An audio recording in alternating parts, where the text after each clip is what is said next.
Norman Only back with Reporter's Notebook on Which Way LA. Governor Schwarzenegger has unveiled California's new 25-cent piece, $2 billion of which will be placed in national circulation in January of 2005. On hand for the unveiling was California's most eminent historian, state librarian Kevin Starr. As always, welcome. Hi, Warren. What are we going to see? We're going to see the same head on the front of the quarter. What are we going to see on the other side? Well, I think we're going to see a beautiful portrait of John Muir standing looking at Half Dome, and in the skies overhead will be a condor, and there'll be a tree down to the left, and it will say John Muir on one side, and the other side will say Yosemite. Do you think most Californians know who John Muir was? No, they certainly will as time goes on, because part of this program, the Mint is absolutely delighted by the governor's choice, because this program is to deal with the education of people.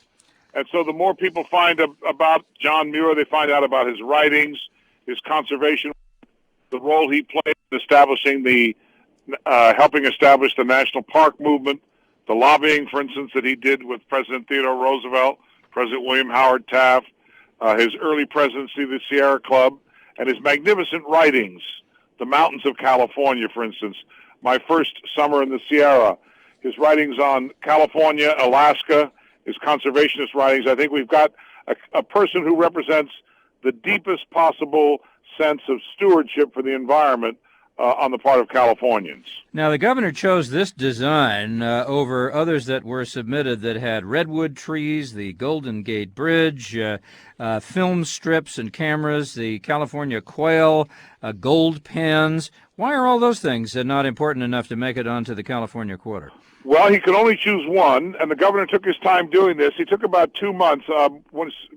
Only 3 days after he took the oath of office, I presented all the alternatives that he had, and he asked a lot of questions about them and made a number of suggestions on a number of them, to include suggestions to put the California condor in the John Muir composition and to lighten it up a little bit.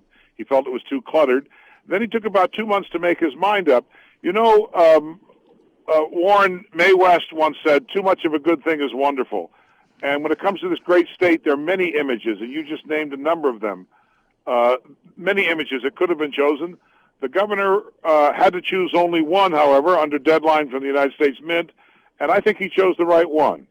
This is a program, incidentally, we're talking with the state librarian and historian Kevin Starr. This is a program that's going to last for 10 years. States all over the country will be honored in the order in which they ratified the Constitution and joined the Union. So when are we actually going to be seeing these coins in circulation? We'll be seeing these coins January next year, 2005. Now the governor's made his choice. They'll be going to the Mint for production, and they'll be in circulation the first of next year. Sounds from what you are saying, that the governor himself had something to do with the design and didn't just let it go at those many that had been submitted. No, I was delighted by the governor's participation. First of all, the design concept the original design concept belongs to Mr. Garrett Burke of Los Angeles, who submitted that design concept, which was chosen by our panel. The governor felt, then it was worked on by the Mint a little bit, adjusted by the Mint. The governor felt that the Mint's adjustments were too cluttered, and he made the adjustments there. He suggested the adjustments. He also made some adjustments in making the figure of John Muir taller. And then I think in a very bold way, he added that beautiful condor soaring over Half Dome.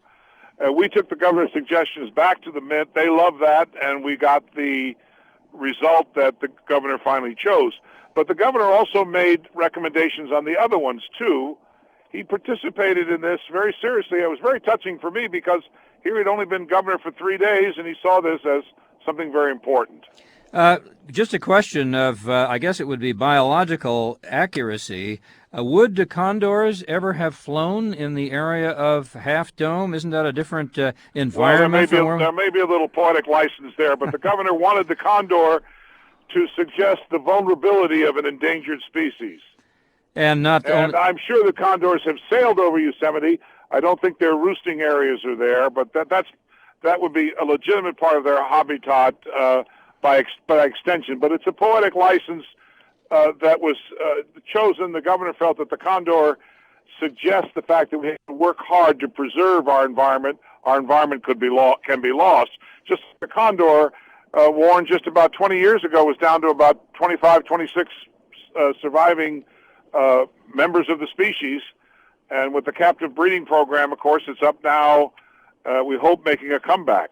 Just want to describe for our listeners, we have Half Dome on the right side of this coin. The condor is sort of in the middle, and then on the left, a figure of John Muir wearing what looks like a suit, has a cane and a hat and a long beard. Is there a poetic license there, or is this pretty much the way he looked? Now, don't forget, Warren, when they discovered the body of George Mallory near Everest, he had a tweed suit on. In the 19th and early 20th century, we didn't have parkas and sportswear, etc. And John Muir would be dressed appropriately this way. You could dress that way in Yosemite. And the beard, of course, that's not poetic license. He looked exactly like that. All right. We always learn a lot from you. Kevin Starr, as always, many thanks for being with us. Thank you, Warren. Once again, we'll start seeing that quarter in 2005.